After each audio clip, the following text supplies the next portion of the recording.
ఈ వారం జరగబోయే elimination episode Big Boss season 9లోనే ది బెస్ట్ గా ఉండబోతోందని టాక్. ఎందుకంటే 13వ వారంలోకి అడుగు పెట్టారు. గత వారం దివ్య ఎలిమినేట్ అవ్వగా ఈ వారం హౌస్ లో కేవలం 8 మంది మాత్రమే మిగిలారు. వీరిలో ఈ వారం నామినేషన్స్ లోకి తనుజ, భరణి, సుమన్ శెట్టి, రీతు చౌదరి, సంజన మరియు డీమోన్ పవన్ మిగిలారు.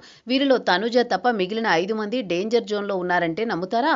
కానీ అది నిజమే. అందరూ బాగా ఆడుతున్నారు. అందరికీ సమానమైన ఓటింగ్ పడుతోంది.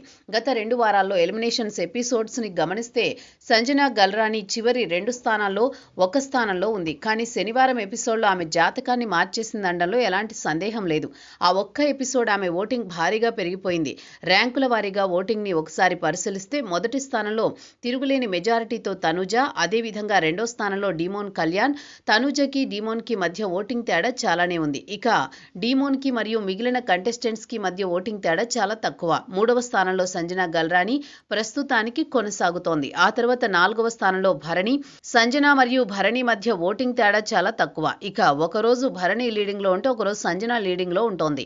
చివరి 2 స్థానాల్లో రీతు చౌదరి, సుమన్ శెట్టి ఉన్నారు. సుమన్ శెట్టి అందరికంటే తక్కువ ఓటింగ్ తో మొన్నటి వరకు చివరి స్థానంలో ఉండేవాడు. కానీ తనుజతో జరిగిన పోరు తర్వాత ఆయన ఓటింగ్ శాతం బాగా పెరిగింది. దీంతో రీతు చౌదరి ఇప్పుడు చివరి స్థానంలో కొనసాగుతోంది. కానీ ఇద్దరి మధ్య తేడా తక్కువే. సుమన్ శెట్టి గెలిచిన టాస్క్ కి సంబంధించి ఎపిసోడ్ కాసేపట్లో టెలికాస్ట్ అవుతుంది. ఇక ఈ ఎపిసోడ్ టెలికాస్ట్ అయ్యాక సుమన్ శెట్టి గ్రాఫ్ మరింత పెరగొచ్చు. అదేవిధంగా అదే ఎపిసోడ్లో భరణి కూడా గెలుస్తారు.